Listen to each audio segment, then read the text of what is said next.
Hello, this is Derek from One Over Tea. Welcome back to another episode of Tea Soup, a podcast all about tea culture, life in modern China, and Chinese tea. I'm your host, Derek Poskin. I've been living here since 2016, and I've been drinking, buying, and selling Chinese tea for the past decade. So, pop on that kettle, heat up your teaware, and let's get this session started.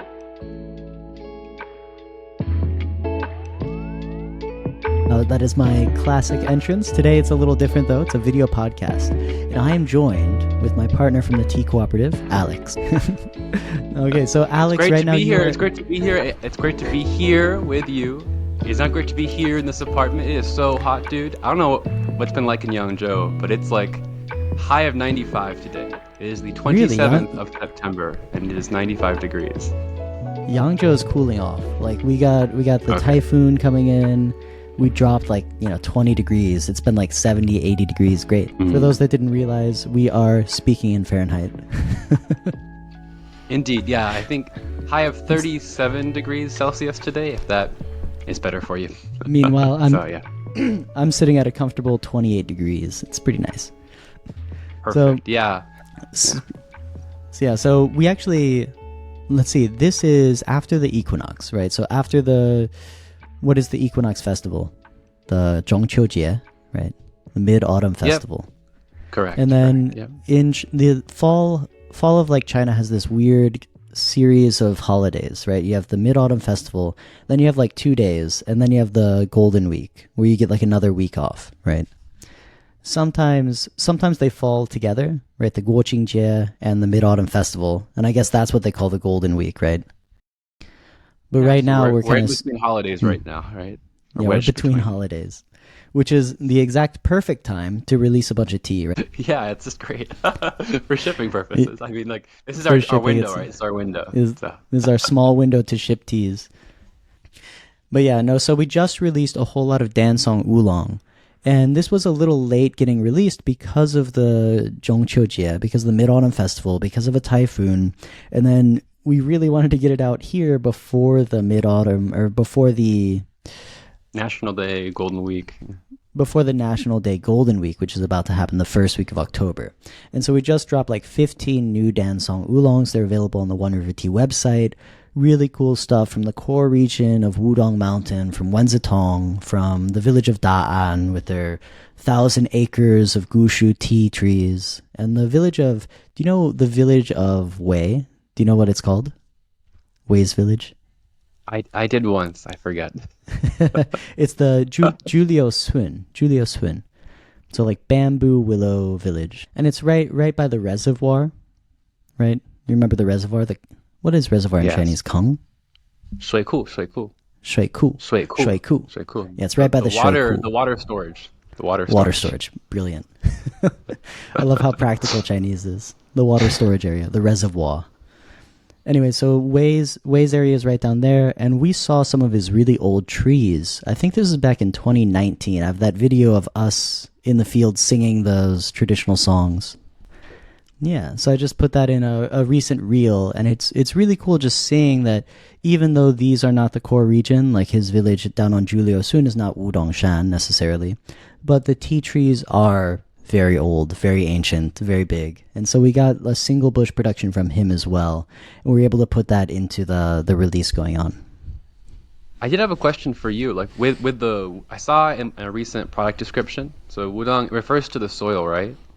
It's a reference to the darkness of the soil, is that correct? Yeah, that's right. Yeah, so you obviously the Wu is dark, right? And then I think Dong has some reference to volcano or soil. I'm not sure, but it is that rich, deep volcanic soil. And if you go there, you'll see you're just huge dolomite boulders all around, just peppering the landscape. And supposedly that soil only exists in that kind of swath of an area, right? So it's not that's why it's the Wudong Mountain is different from Julio Sun, is different from Da'an because of the soil differences. Cool. Yeah, I'm really excited. I haven't even tried some of them, so I'm looking forward to. Yeah, I'm drinking some. I'm drinking some right now. Yeah, so this is the Baxian. What's interesting about this year is you had some sunny days, some rainy days, and this definitely affected the teas. I think this Baxian unfortunately got affected by the rainy day weather, and so it's not as good as last year's Baxian. And so this year, I think the key things. This is a secret tip for the people who listen to the podcast. What you want this year is the orchid fragrance, the bamboo fragrance, and I think Way's pomelo fragrance is pretty good. But this year, I had to drop the price on the Baxian just because it wasn't as good as last year's. Oh well. Oh well, it's I'm it's sure it's they're still really it's still vanilla. pretty dang good though. Nice and sweet and stuff like that. But like last year, the Baxian was by far my favorite, and so I'm a little personally disappointed this year. But I have new favorites, so it's fine. Anyways, the point of this episode is not about the dansong oolongs. The point of this episode is kind of following the narrative thread of the stories of the spring tea sourcing. So the last tea soup episode was all about me getting out of Linsang. I went to Dongguo. I went to, those really strange villages. I found people brewing tea, Alex, out of these jars. Remember that in Yunnan, I saw them actually using these jars to like heat up the tea and boil the tea, and we got so excited about that. And then immediately after that, I didn't go out to Hefeng. Immediately, I went out Sichuan to first? meet you. Sichuan? Yeah, I Yeah. met you in Sichuan. And so we had some time in Sichuan, then we had some time in Chengdu. And during that time, we did two podcasts, essentially three we can talk about. But the two podcasts, the first one we did was the yellow tea. No. The first one we did was Sichuan, right? I think we did the Sichuan one when we were still actually before we got to Chengdu. I think we did it in that first hotel. Yeah, so that was a video podcast. I think I've released it. And we talk about just the weird Sichuan farmers and like the crazy conspiracy theories they believe in and the modern history of Sichuan, the bloody history of Sichuan. And then the second podcast, I really like that one, the Yellow Tea podcast. That was one we just did in our hotel room, just laying on our beds. It was like a twin bed kind of situation, two different beds. And we just had mics and we just laid on the bed and we just talked for like an hour. I think that was like super cozy, super comfortable. I really like that idea. Yeah, But then, it was definitely like it was pretty unscripted if I remember. We were sitting there kind of remembering. yeah, because Turned it out had pretty well. happened a while ago. Yeah, I think it turned Yeah. out great. But yeah, we were talking about something from the year before. Yeah. And so in this episode, what we want to talk about is getting out to Hefeng and what we did in Hefeng this year. Because we also recently just released a lot of white tea. And so this podcast will be the story about that white tea, how we made it, the history behind it, what kind of led us to making that white tea, and then we can even get into the future plans for the cooperative, for the Hefeng area and stuff like that. Yeah, so let's Okay. get into it. So I guess like the first foray into white tea we had in Hafeng, like way back in the day, would be I think it was in July of last year. We bought the rack, the same rack you used to make like your solo batch of Yep. Baimudan. That same rack we had purchased, I think, in July. And then it was when a woofer had come out in August. She had come and we did a few different experiments to figure out what would work or not work. For example, we picked some of the Longjing, we picked some of the old cultivar, we picked some of the red, they call it Yenjicha, like the blush tea. Yanjicha. That's That's the the one where there's purple. like tons of like the what do they call it? Like anthocyanins. It's like there's red hue in the leaves, right? Purple tea, I think they call it. Purple tea. Like down Yeah. in Yunnan, right? It's just naturally Yep. some mutation where the buds are really purple. Made white tea out of that. We tried to pile it. We tried to not pile it. We tried one batch. I remember, like, I think it was Lo had done where he just like put it outside for 2 days in the direct sunlight. That one wasn't very good. That one was like that's like the true like Shaidahan. I remember before when we were in Hunan, someone was selling something called Shaidahan, and it reminded me of when we were back in Diento in Fuding, like some of the people at that market who were there with their motorcycles and had some really like yucky tea, like kind of just like flavorless. There's nothing there, right? Maybe it has like Yeah. the highway or whatever. It was that one guy on his motorcycle who sold us some brown chaumet, and there was nothing to it, right? So some of the experiments turned out like that. The purple tea was really bad. It was just like not pleasant to drink. So there's something about that compound where, yeah, it's a known quantity locally as something to avoid for green tea, And evidently, maybe it's something we should avoid for white tea as well. So that was, I yeah. have some friends, who sell the Yunnan pu'er tea and stuff like that. And they also have like the purple varietals and stuff like that. And And it's just like some people have never sold a purple tea because they've never found one that's good. And so it's like I feel like it's an interesting thing, but at the same time, like maybe you could consider it an acquired taste. Maybe you could consider it some people like it, but I think the fact of the matter is most people don't. And so then it comes into like the why bother. And so for a lot of tea farmers, they'll just mix it in with everything else. And then if you have, like one plant out of 50 that creates this like kind of slightly purple tea because it's a mutation, then it kind of waters it down and you can still get that yield you want without messing up the tea too much. It's not like you have to totally avoid or like destroy this varietal. But yeah, so for those of you last fall who purchased that sampler just to get the 4 or 5 grams of the purple white tea, I'm curious, what was your feedback? I don't think I've seen any feedback on it, so I'm curious for those who actually drank this tea and maybe have let it sit for a while, what it has come into. Yeah, So I don't think this it'd be is good. this is tea we did sell. Like the teas you were talking about we Oh made yeah, last the year. Hefeng Fall sampler, Hefeng Fall, Hafeng Fall, Fall whatever sampler. it was called last year. Yeah, I What think we teas sold were like involved in 9. that? I think we had one of their green teas, one of their white teas. So like of their proper, like one of the proper green teas, one of the proper red teas, the better white tea, and then the bad red white tea. I think those were the 4 in the sampler.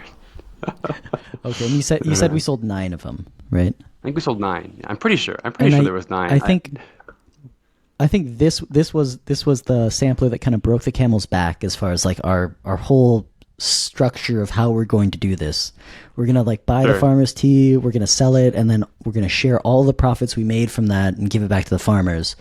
And it's like Yes. we sold 9. And so like all of your work, we have, 200, 300 bucks for you It's for all the $200. 10 Yeah, you families. enjoyed. Yeah. And so yeah, from there we had to swerve, we had to pivot, and we're like, okay, like maybe we should, instead of doing this, like sell other teas and then use that to subsidize what's going on the mountaintop. That's right. Yeah, I think so there was a spring sampler before that. There was a like spring solidarity sampler which I think sold slightly better, but it was still disappointing. I think you're right. By fall, it was pretty clear that we kind of had to pivot towards okay, we're gonna sell tea. We're gonna source tea from everywhere. We're gonna sell good tea, good, tasty, interesting tea, and then just take a portion of that to subsidize the project here. I think that was probably set by October, because I remember Yeah. October is when the volunteer, when Cao showed up. There was that one Chinese guy you may recall who lived in Oh, Hafeng for like 2 or 3 months. he So was he the one that wanted to discover the heart of socialism? yes, he was. He And was it the was first and it of was 2. just okay. Was he crushed?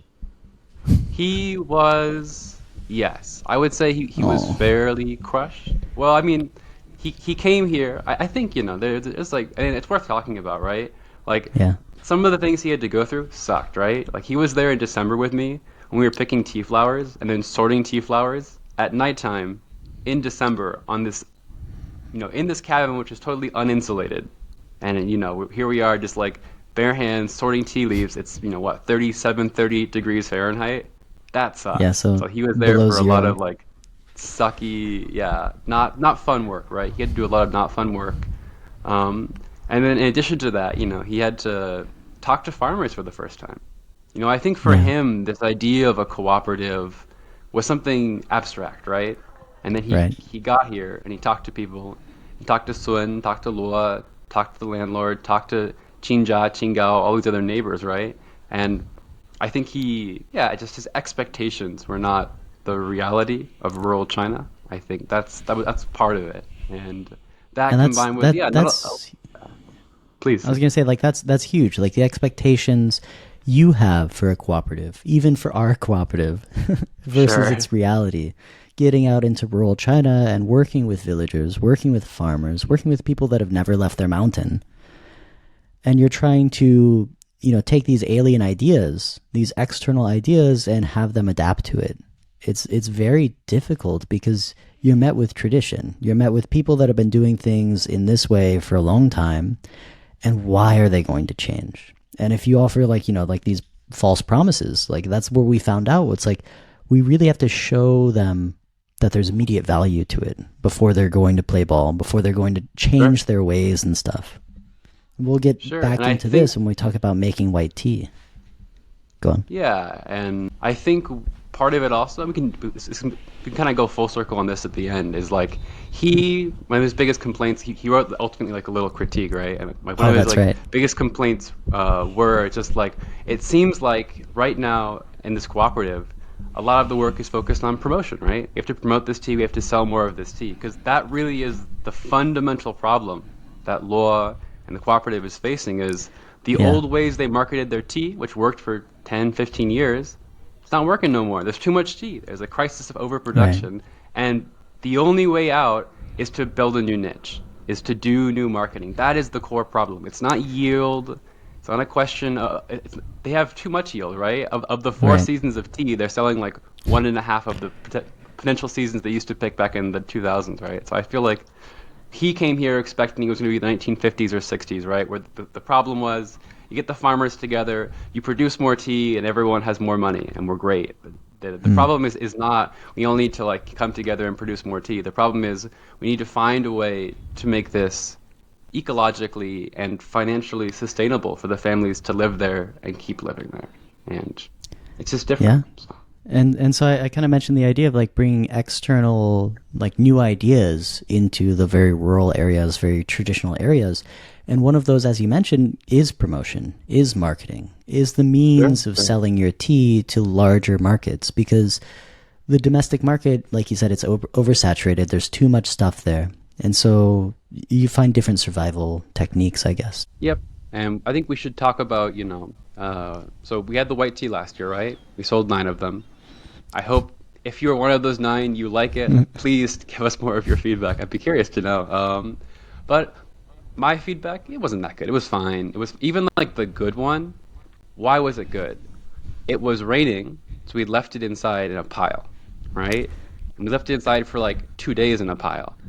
Oh, wow. And that one had the most depth. The other ones were kind of empty. Was kind of empty, Yeah. right? I think like yeah, they were empty. They were not interesting. But the one that was left in a pile, the one that was like piled for 2 days inside, that one turned out pretty good, and that's the one some of you have enjoyed. But Interesting. yeah, that was the first attempt. I guess the tea flower cracker we should talk about very briefly. Another Oh, white yeah. tea. It was pressed Right. So with yeah. Go on. is this from the flowers you guys were sorting in on that December evening? Those very flowers, because um, yeah. I mean, we should talk for a moment. When did you first encounter tea flowers as something you could drink, like as a tea adjacent thing? Uh, I don't know. I don't know actually. I first encountered tea flowers naturally like the first time I went into a tea garden on the off season. It was like December. December, I go in there and all of a sudden there are flowers everywhere, and I had no idea a tea flowered. Right, and it's very a very beautiful thing. I remember talking to. I'm trying to think the original point. It might have been someplace in Hangzhou. In Hangzhou, they like to do their green teas and add a few flowers. They do as osmanthus. I think I saw somebody with a bunch of tea flowers. It might have been there or in Zhangjiajie. That's exactly the context I've seen it in, right? Fancier tea houses, put a little bit of like flowers on top, really for garnish. Do you even Yeah, taste, yeah. in your experience, do you taste the flowers? If the tea is light, if it's a green tea, if it's a, yeah, like Longjing tea, sure, I can taste the flowers. When you've been in Yunnan, have you seen the cakes that are 100% tea flowers? Have you encountered this before? Just Not all tea tea flowers. flowers, no. I've seen like Okay. rose flower tea cakes. And those, I believe, are good. I've heard those are tasty and sweet and floral. I've never had them, Yunnan but has from what I good understand, roses, yeah. yeah, those are okay. A white tea cake, I saw one review, and the Chinese was kusuola. It bitter me to death. Bitter me to death Yeah. was the review I Cool. remember seeing for it. Because, yeah, if you put 1 or 2 tea flowers with your green tea, or like a lighter white tea, it just adds a nice little extra floral kick to it. If Mm. you put 10 or 15 tea flowers into a cup, which I've tried before, and just brew that, um, yeah, just imagine like biting into like your favorite flower in your garden, and it's that taste. It tastes like you're biting into not a very inviting sort of flower. It smells quite nice, but yeah, it's Now something. here's Yeah, we go we on. sold we sold those tea seeds. Remember tea seeds, the charcoal roasted tea seeds. Those taste good. And Those so taste good, right? this is from Zhang. And Zhang, I asked him, I was like, "Oh, do you ever do tea flowers?" He goes, "No, tea flowers are poisonous. You shouldn't drink them." That's funny. Yeah, whoops. So we haven't been poisoning people, but I think this is the idea that that a lot of Chinese people have when you talk about wild tea. He also says you shouldn't drink wild tea because it is poisonous. It has toxins in it. But of course, everyone Hmm. likes wild tea. Everyone likes this, like, this idea of this natural varietal teas that aren't cultivated, wilded teas. But for Zhang, because it's not meticulously crafted, cloned, and it's not just the leaf part of it, there's potentially Mm. other constituents you don't want, right? Where like tea is tried and true, the leaf is tried and true. Anything else becomes poisonous. I Yeah. think I I think somebody did mention that they're allergic to pollen or something like that. Like they have very serious allergies and so like yeah, like drinking tea flowers might not be the best thing. yeah. I think if that's your situation, probably avoid flower drinking in general. Ooh, what are you dual fisting? What do you got there? What's the other one? This is some iced tea. This is our red tea, man. Some iced Ah, Dian okay. Hong. Very good. I found out I still have huge amounts of cakes of the Lao red tea. Very good. I So see I've you have a been Guinness working cup. through it. I have the Manor. You know Manor? I think it's like a coffee chain in Beijing or something. Somehow I Oh got a yeah, glass Manor. cup. Yeah, we have those in the nicer places in Shanghai. I have Guinness, of Oh, course. Yeah, this very podcast is good. not brought to you by any of these places. Not a sponsor, Tubes. We just enjoy it. But yeah, okay. So I knew going in, tea flowers are hit and miss, right? I knew, but before I got there in December to pick these flowers, that they don't usually work, or if they certainly don't work in quantity. They're nice as a little Mm. bit, bad in quantity. So I Yeah. contacted Wu in Fuding, who honestly we haven't worked with for a while. I think just So, because we do more aged white tea, and brown chaumet, in my experience, doesn't age as well. now It's let's just take a moment to reintroduce Wu, because this is one thing I didn't realize like how much people listen to the podcast and remember from the podcast. Because mm, I mentioned Wu to my brother, my younger brother who listens to the podcast, and he's like, "Oh, is that is that coal miner?" And I was like, "Whoa, you know Wu? How do you know Wu?" And he's like, "You mentioned it," and I was like, "Oh yeah." So he's the one who does, as I just mentioned. He looks pretty young. He's like a looks like a youngish guy. He's like 30 something, 36, and he lived a long time. Was it Shanxi, Shandong? Shanxi and Limfan. So yeah, literally Yeah. Cheyenne's home city. So it's crazy And coincidence. and he lived there for like 12 or 16 years coal mining.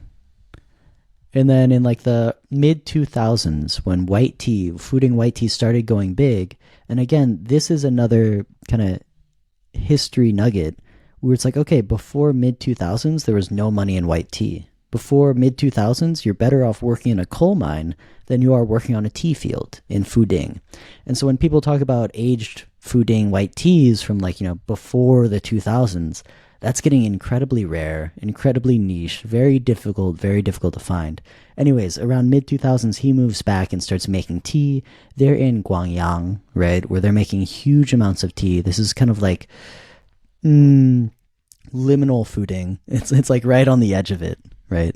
And so Yeah, I they're think you're making you're approaching Zhonghe at that point, right? I think you're that's already on very the close to edge. Zhenghe. It's more inland, yeah.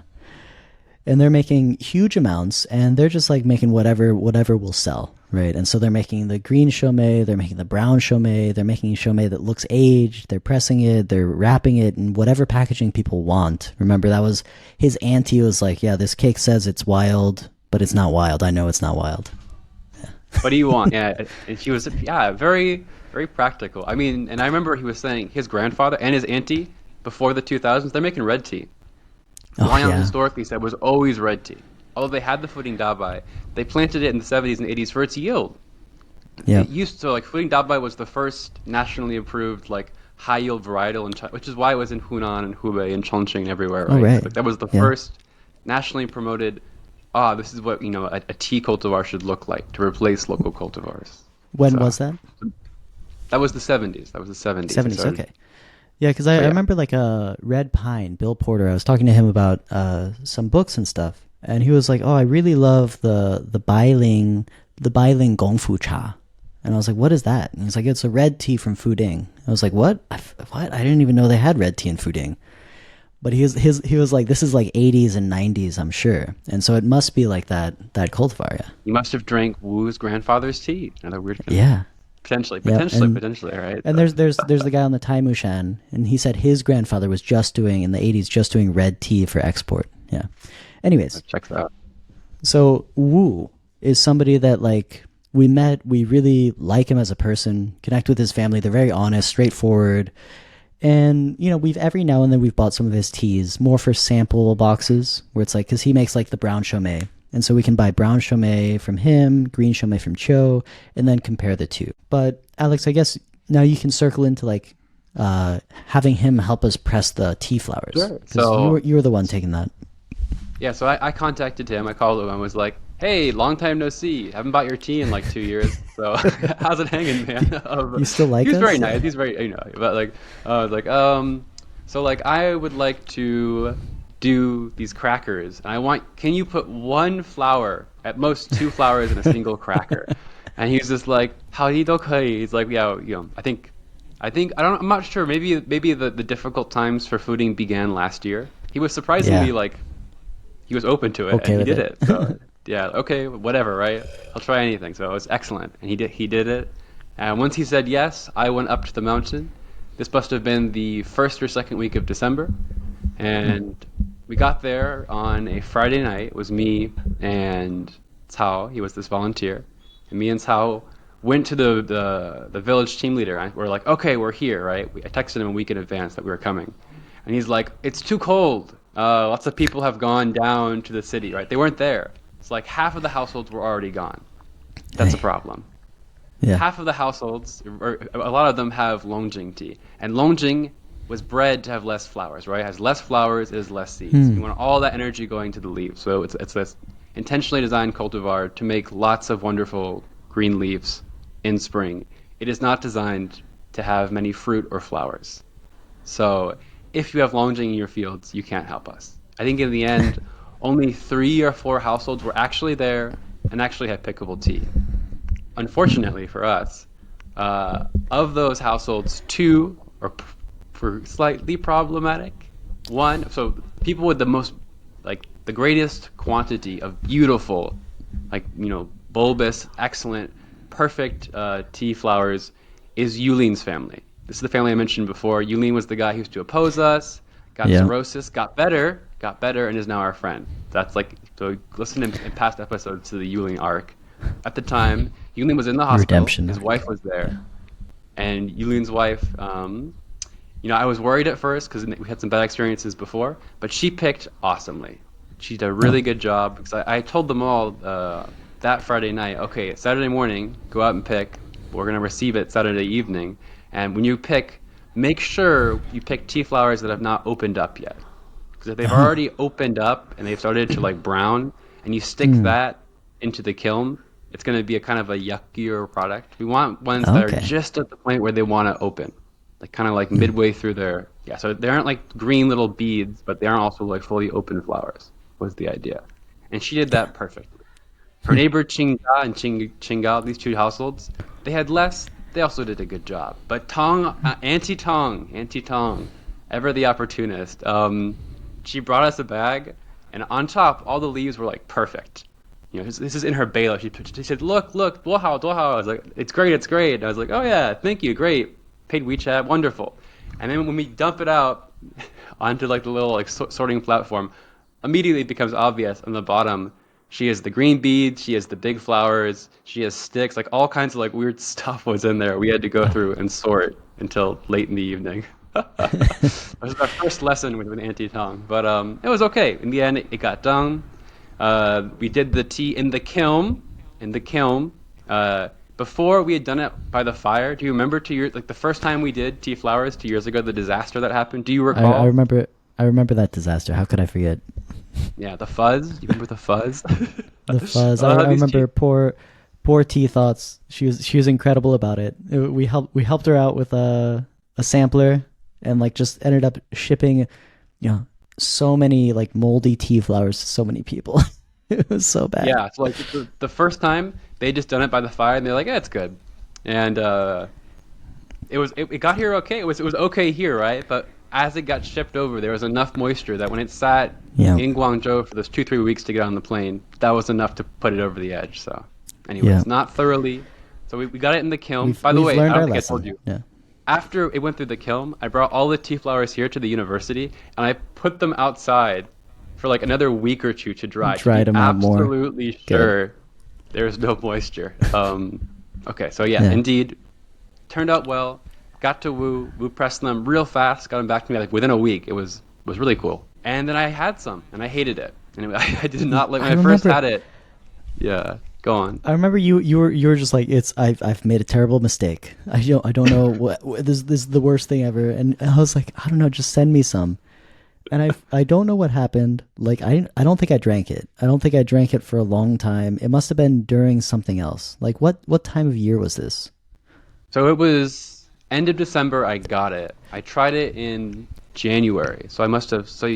Where were you for Chinese I New think Year? Where were you? um Some of you have I been can't maybe recall. somewhere around there, somewhere around Chinese Yep. New Year. Wait, what? Yeah, Let's see. So I think though around that time we had the Anhua Heicha boxes coming out, right? correct. Yep. Yep. So I think I was very very busy with like all the Anhua Heichas trying to figure out what was going on with that, and they just got pushed to the side. And so I ended up not drinking them until like a month ago. And I drank it a month ago, and I was like, Alex, this is great. This is fine. It's like super mellow, a little floral, not bitter at all. Like it's very drinkable. And in the meantime, in the past like 6 months, we've been sending it out. Somebody's been sending it out as samples, right? Without our Yeah. knowledge.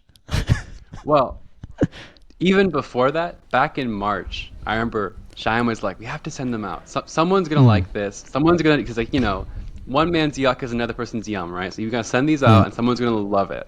And she has since March. And I remember the first email was in May or June, where someone's like, Yeah. "I want a private order of the tea Yeah. crackers," and I had to I make mean, sure like how four many times.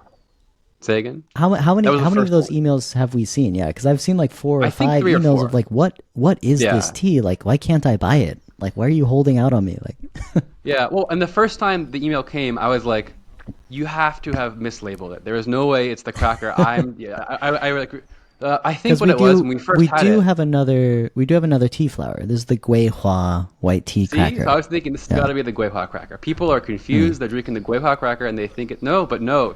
Sure enough, indeed, people do like this tea flower, and people who already were drinking it in March and April liked it. I think part of what it might be is like brewing parameters. Like for most like Shumei white teas, I boil them, right? I boil it. I Yeah. boil it. So I feel like that. I found, by the way, I boiled it again recently. That, for whatever reason, makes the flour extra yucky. So do not boil it. Do not boil it. But yeah. Point being, by June, July, it was yummy and it was okay. And we have sent it out to lots of people in August.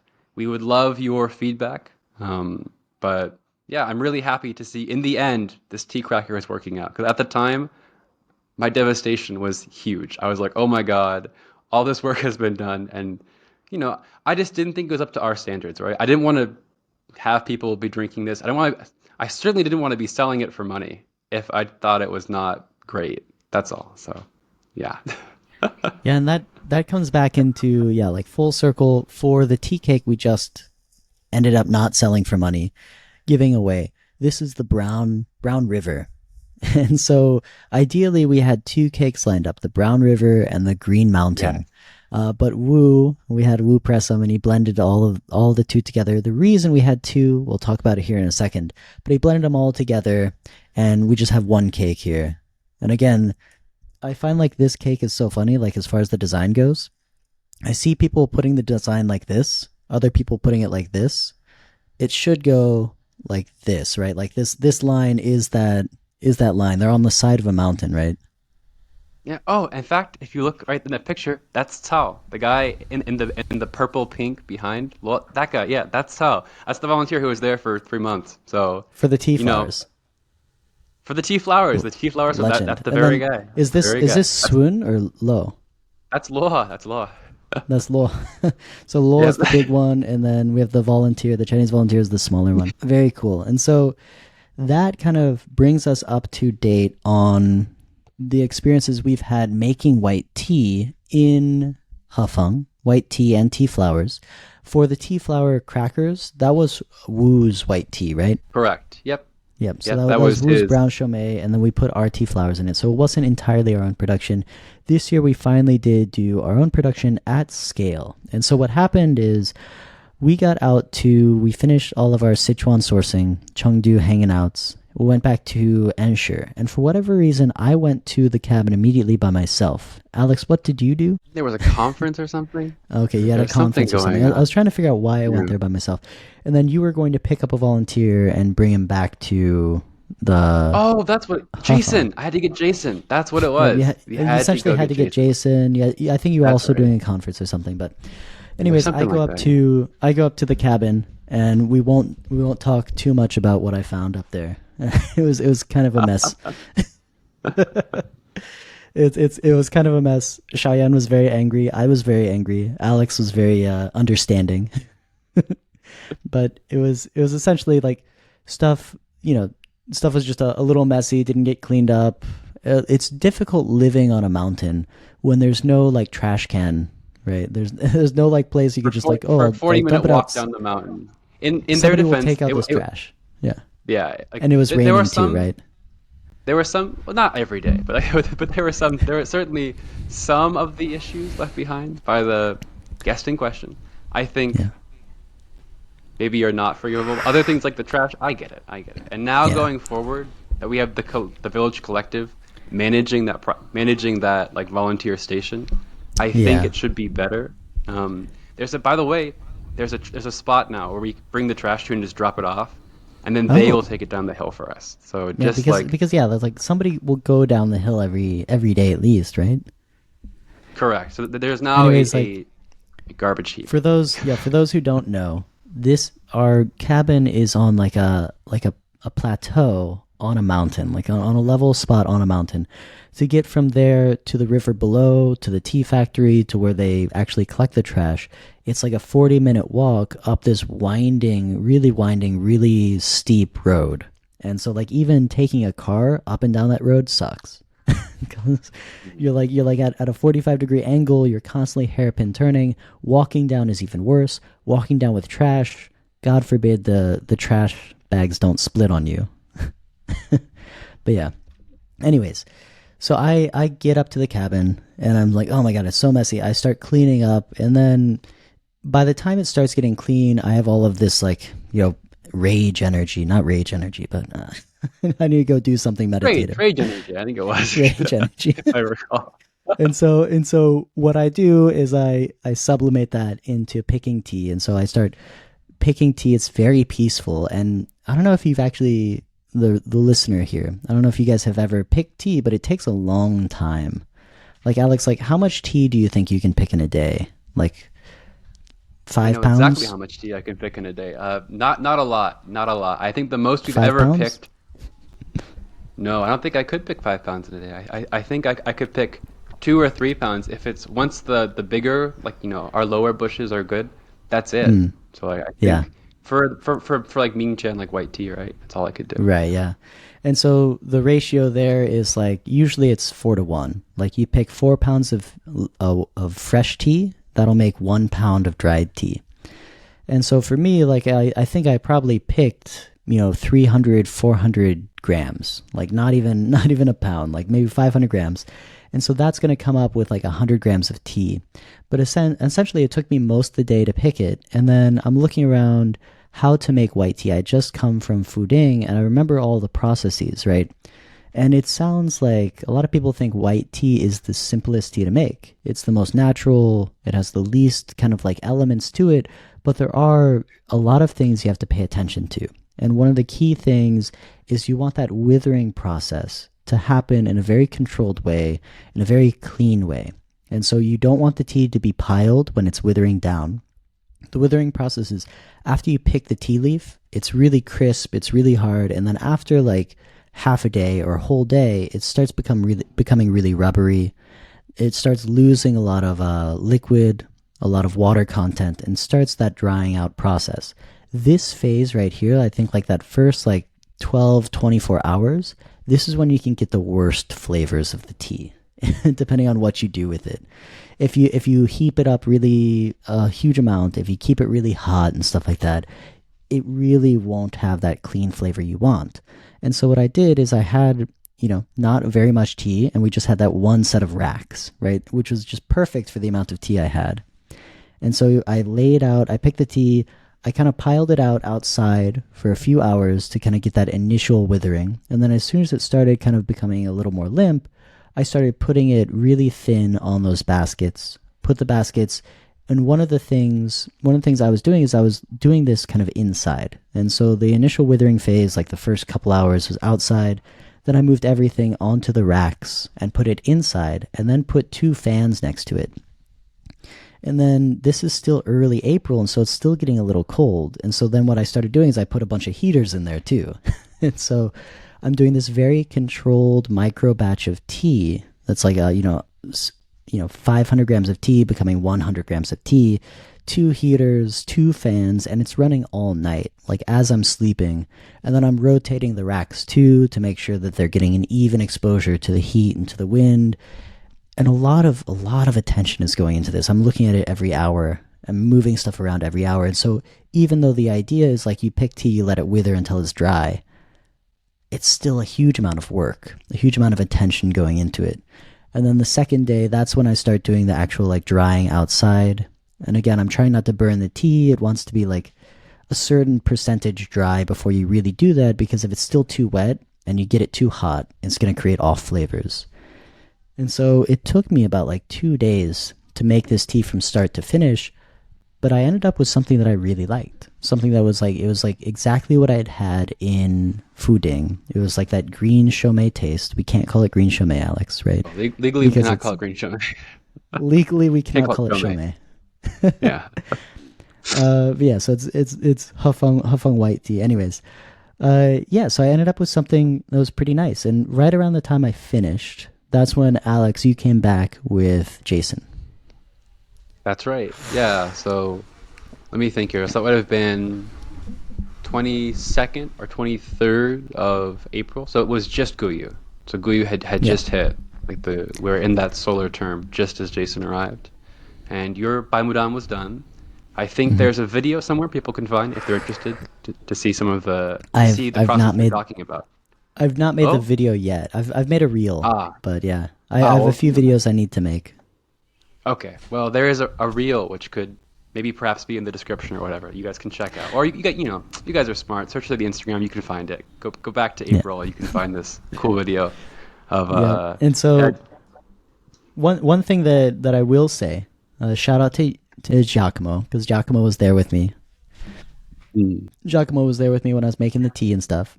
And so we were also brewing a whole lot of tea with these jars, mm, right? And so like I had a whole lot of like raw pu'er, like mao cha, and I was like, when we had one of these jars up there, it was essentially the means of making tea on the mountain, pretty much, right? Like before, I brought my own gaiwan up there, but before that, we only had these jars. And so I think we can talk about these jars a little bit before we get into the rest of the white tea. sure. I'm trying to think, when did I first get inspired with the jars? Because I remember I was texting you when you were going down to Yunnan. Yeah. Oh, now I remember what it is. Okay, so like, um, in the classic of tea, Lu Yu has this little like quip where he says, "Oh, these people in between Ba, which is Sichuan, and Jing, which is like we call Hubei proper, like Jingzhou, Wuhan, those areas. In between Ba and Jing, these barbarians out there, they don't know how to make tea. They don't know how to yin cha. They don't know how to drink tea. They'll take boiling water, and they'll put it into these ceramic pots with tea and shallots and Right. spices and chun pea, like the orange peel or whatever, and they'll make this broth and drink it. Awful. So like for him, it's just like, oh my goodness, this is like but this one reference he makes to, I think maybe sort of a pre-modern, pre-standardized brewing style has echoes all up and down the Wuling Mountains. Ooh. When we were in Anhua, we saw people taking tea, and they were brewing up in bowls. So boiling hot water in bowls, and they were mixing it with nuts, and they were eating it as a soup. In Yeah. Laifeng, they take tea and oil and toasted rice, and they boil it in a bowl and drink it as a soup. And as we talked about with Pomelo King, we'll talk about in a moment, and Sun before, if you ask them how did you drink tea as a kid, I remember very distinctly Sun's description. It's a cold Mm. morning in Wuyang. Sun is from the highest point in Hefeng County, Wuyang Township, which is more than 1,000 meters in elevation. It snows heavily.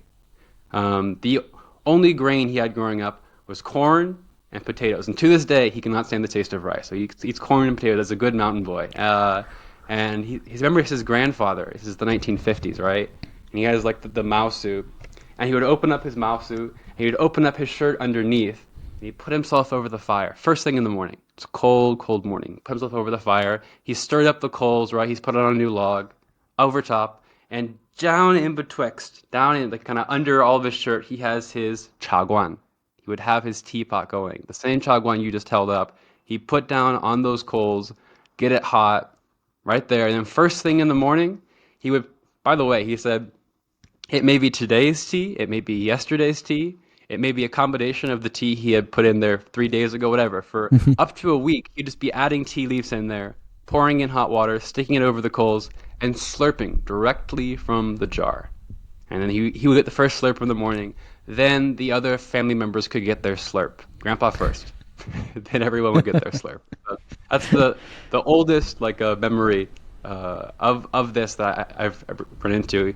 Let's see, Swim was he was born in the 50s, and then came into his prime in the 60s and 70s, and was drinking out of the Chagwan, slurping himself, as late as the 1990s. That was still what he was doing. Well, this is you said that's like one of the oldest memories. I love that old memory, but also Pomelo King, the Pomelo professor, is what he's 80 something, 89. Yep. So he's indeed older, and so the Pomelo King. This is a professor of biology who self-studied. He self-studied biology. He was initially in Guangdong. He's actually very close to the From Chaozhou. Jiansong producing. Yeah. He's from Meizhou? yeah, exactly right. He's Yeah, from Meizhou. Meizhou. Yeah, so he's It's from very Meizhou, close. just up north.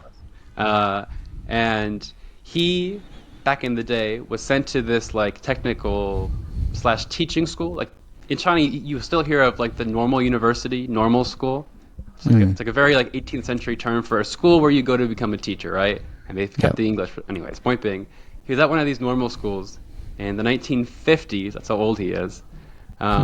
His father had been in the KMT. His father, in fact, was the leader of the rail bureau in Guizhou province. So not only was he a KMT leader, he was an important KMT leader. So now it's 1950s or trouble, right? Post-revolution.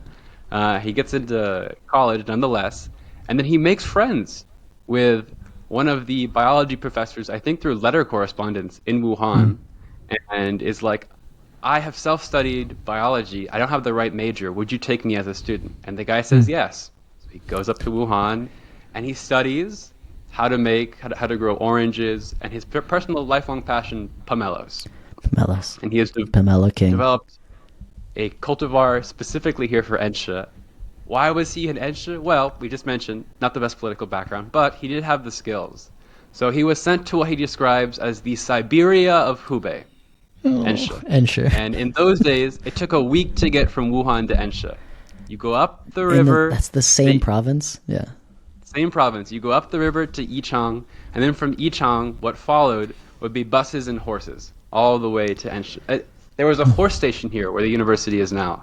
There's like a coach station you'd arrive at. So he had a long journey to get here. In 1958, so a great leap forward, he was sent out here to Ensha. And he's always been attached to the university ever since. The university has changed names and moved around, but he's always been attached to it. And when he first got to Ensha, he remembers absolutely nobody, 0 people would drink tea from a cup. Yeah. Didn't happen. Cups. No cups. Some people would drink from a bowl. Some people in Lichuan, they had like a kind of like the Chaozhou style teapot. They had a little teapot, and they would drink from the nozzle. And then, indeed, in Hefeng and Laifeng, they would drink from the chaguan. But there were no cups happening. So yeah, so so even for people who had like, little teapots, they would just put the tea in, put the water in, and then just drink it straight from the nozzle. Like, why waste time with cups? That's bourgeois. Like, Yeah, and then you add water, you wipe it off, give it to the next guy. exactly. Right, and And then it's the so next person's turn, right? yeah, we're So, we're trying to figure this out. Like, well, how do you share? It's like, well, you drink it, then you wipe your mouth off, and you just give it to the next guy. Like, that's yeah, perfect. why waste time? And so but what's cool, why I brought him up is like he seems like our oldest, living primary source we have, right? true. And then he was just immediately like, when we asked him, like, for him it's no big deal. We're like, oh, how did you drink tea? He's like, oh, we just use the chagwan or whatever. Like, and do you ever use cups? He's like, no. It's like, okay, like we assume teacups are, as old as like Chinese tea culture. But anyways, so Um, getting that was the tea jar tangent. We got more of So these tea second, jars available. Yeah. so when you went down to Yunnan, I was like, oh, I had it in my mind, tea jars, and immediately you found them, like really quick when you were Very down there. easily. So, But at the same time, very easily, but I didn't see it in regular Yunnan. I had to get out into the deep mountains, into like the villages where they're on the mountaintop. And sure, they don't have time for like a nice tea table set up with like gaiwans and stuff like that.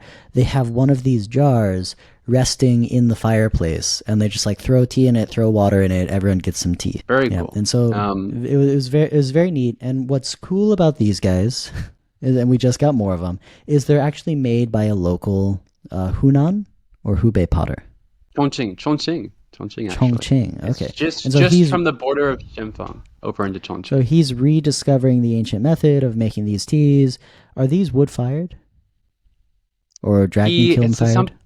dragon kiln. That's the word he used. It's Yeah, a dragon kiln. dragon Whatever. kiln. It means nothing to me. So Okay, yeah. So these are traditionally fired in the dragon kiln method, which is like an earthen bank with like files of airflow and funnel and stuff like that. It kind of is in the side of a mountain, and if you look at it, it looks like just this barrow, this like long kind of ridge mound, and you can walk into it hunched over, and inside all of the stonework you're doing that gets like very glazed over, vitrified and stuff like that. Really cool ancient method, but as a result, sometimes they are inconsistent. We've had a few of them that have broken for people, but we tend to replace them without extra cost. And So I remember Swin says he would buy one every year. It's like it's really? time for it's New Year, it's Chunje, it's time to get a new one, right? So the expectation was these were not built to last. yeah, So that's fair. yeah. Yeah, so get your new ones. We got more in. So getting back to the story, I just made my batch. You got back with Jason. We're drinking Yes. the tea that I made, and everyone thinks it's pretty good, right? It's Yep. surprisingly green, sweet. It's exactly what we want. And so we're like, okay, what if we get the villagers involved and pick more? Because if we just pick it ourselves, maybe we could pick 2 pounds. If we get the villagers involved, maybe we could get we ended up getting like 50 kilograms, like 100 pounds of it, right? Correct. Yeah, And that was the goal. That was the goal. Yeah. And so the next couple days, we arranged the villagers to help us pick the tea, and yeah, then we bring it down the mountain and we start making tea in a bigger batch. We ran into a few complications here, didn't we, Alex? we did indeed. So so of the households there, as I've mentioned, right? Not everyone picks to the same standards. And of the people who were this is already Guyu, right? It's already relatively later in the season. So a lot of the people who are like they're just there to make money, like the good pickers, they've gone home. Like Qingbing, he was there until about the 15th, gone. At the point we arrived, he was already done, right?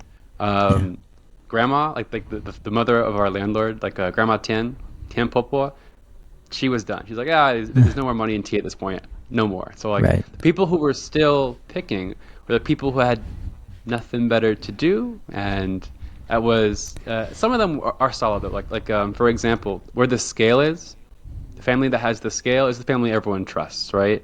So that household, Qingxue household, they're solid, and they picked beautifully. And it was only the Qingxue household and us, I think, that really picked beautifully. Qinggao Yeah, and 'cause Qingdao were okay. They were okay. I remember I was getting Um, some B-roll videos, some videos of people picking tea, and I'm just like horrified by it because they're just like grabbing the plant and just stripping off leaves, grabbing the plant, stripping off leaves, and I'm like, I don't know if that's gonna Ooh, I would like work well. show me the video. I'm curious who is the guilty part because that night before we had like a WeChat call, right? And Yeah, there's a village like collective group chat. In the group chat, I was like, all right, like we only pick to the third leaf, right? Just pick to the yeah. third leaf, and we'll cut it there. And yeah, that did not happen. And So the that next was the day, first issue is the pick. Yeah, first issue was the pick, right? And some of this tea was going to become Saigon, right? Some of it right. was supposed to. We get down there, and like Swin takes like one look at it, and is like, "You're not making No, Saigon with this, right?" He's like, "Nope."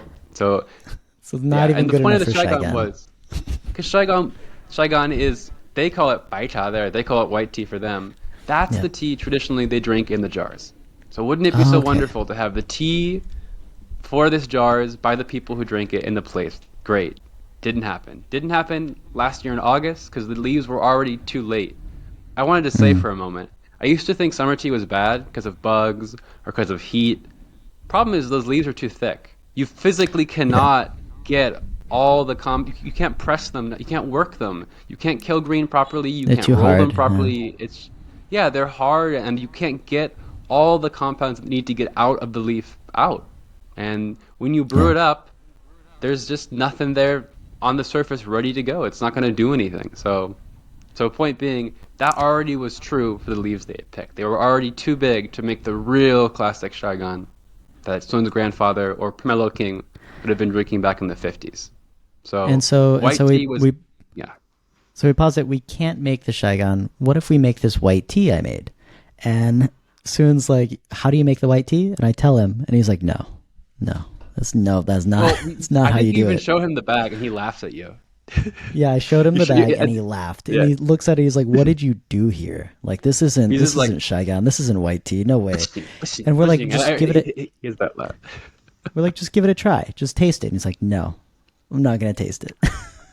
He has still I never think tasted it to this day. Jason was very offended for me because of this.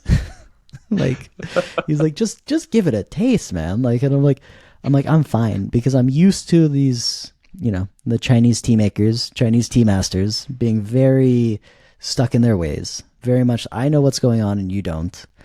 And it's like, it's unfortunate, but it's not. They're not in the growth mindset. It's fine. And so I'm just like, okay, you won't taste it, but this is what we want to make. We want you to help us make this, and then we can press it into cakes and we can actually sell it better than those 9 boxes of white tea we sold last year. Like, and so, yeah, so we end up actually trying to make it. And at this point, though, however, I have to get going to Chaozhou because it's nearing the end of the dancong season. So I have to go down there and start, seeing the dancong stuff. And so I leave it to Alex, to Jason, to Swin, and yeah, it's raining a whole lot. Alex, will you finish the white tea story for me? Yeah, so we were there with him for the first week. Hmm. And by the end of that first week, the tea's still not dry. It's still because of the rain, right? The tea is still not all the way there. There were two like places where it was being dried. Some were being dried on these big sieves, right? These big circular sieves outside, and And I some and were being I had taught Law how gone. to keep them up at an angle, right? Because before they were not doing that. And I was like, no, we need Correct. airflow from both sides. And Lowell was very good about like taking the ideas because they're not my ideas. It's not like a white guy from Kansas ideas. This is literally what I saw in Fuding, how they're making white tea in Fuding, implement their ideas here, right? And so it's like there's a reason to it, there's a logic to it, and so like yeah, like Lowell was very good about propping them up and getting the wind flow through. And this is why we have two different versions, right? Because there were only so many sieves. So the ones that Yes. couldn't be propped up sideways had to go into this thing it's like the wilting Trough. table that they use Yeah. for the Withering trough they trough. use for red Yeah. tea, and he would just wheel that Oh, out and okay. wheel it back, right? The ones in the trough were worse. They were just Turn browner. brown. I'm not Yeah. gonna say yeah, it was browner, right? And but it's not what we wanted. Point being, I love brown chaumet, not but we were not trying to make brown chaumet. That's all. So like, Right. that was not the result we wanted, and so it ended up with two very distinct colors. Like one was Yeah. definitely greener. Not, I would say, not as green as the green Chardonnay we usually sell, but it was still greener, and one was quite brown. And that both of them in total ended up weighing 44 kilograms. Was the total we ended up with of dry tea in the end. So of the 100 and something kilograms of tea picked, I got some right there. Yeah, so this should be the green Chaumet, right? So this is the stuff we made that turned out more green. And eventually, yeah, Alex will tell you what happened to it, but it still looks a little brown, but it is noticeably more green than the other stuff. So the I think it was about 24 kilos. Was it kilos or gin? I forget. 24 units. The 24 units of the green stuff, and the 20 units of the brown stuff all got mixed together. They got sent to Wu. There was a message explaining. It got to him. He said, "Okay." He didn't. By the way, he didn't press it this time. He gave it to his friend to press for him. I didn't know that, but so his friend pressed it for him, indeed. But it was after he'd already pressed it, or in the process of it, he's just like, "Hey, like, why'd you send me 2 labels? It's just the one cake." At that point, it was clear. There it is. If you look in there, you can see the greener and the browner, right? You can kind of visibly see some green, some brown. It all got mixed together. It's fine. So, yep, there it is, all mixed together. So in the end, I opted for the brown. Once it became clear, okay, there's only going to be one cake. We can't call this Green the Brown Mountain. Yeah, Brown River. This is the Brown River. So initially we had the idea of pressing it in 2 separate cakes. One the Brown River, one the Green Mountain.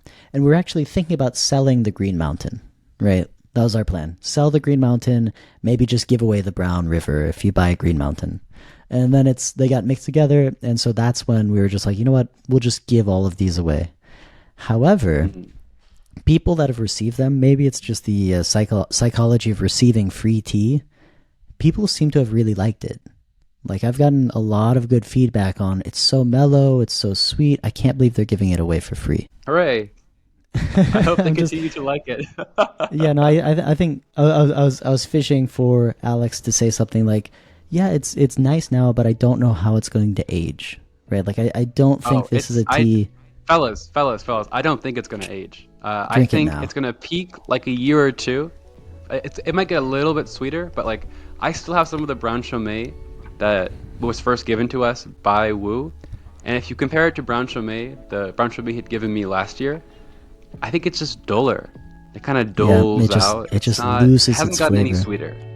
So I feel so this is our ancient green versus brown Chaumet. Why we're so into this idea of making green Chaumet and not making brown Chaumet, and being careful about buying browned Chaumet, is that when you brown it, it makes it look older. People sell it as aged tea, but it doesn't age. It just loses its flavor. And so something that is truly aged will brown with time, but it will take, 5, 6, 7 years. And that's why, that's why we weren't interested in selling this. We're not interested in selling tongs and tongs of it for people to store in their pu'er caves. We want that green Chaumet to come out, and then once we get that green Chaumet, that's something we're proud of, something that we're like, stock up on this. So that is the story of the Chaumet that we made up on the mountaintop, where it is now, and we're actually considering maybe releasing the rest of these cakes, because only so many people got to try them, and the people that like them seem to really like them.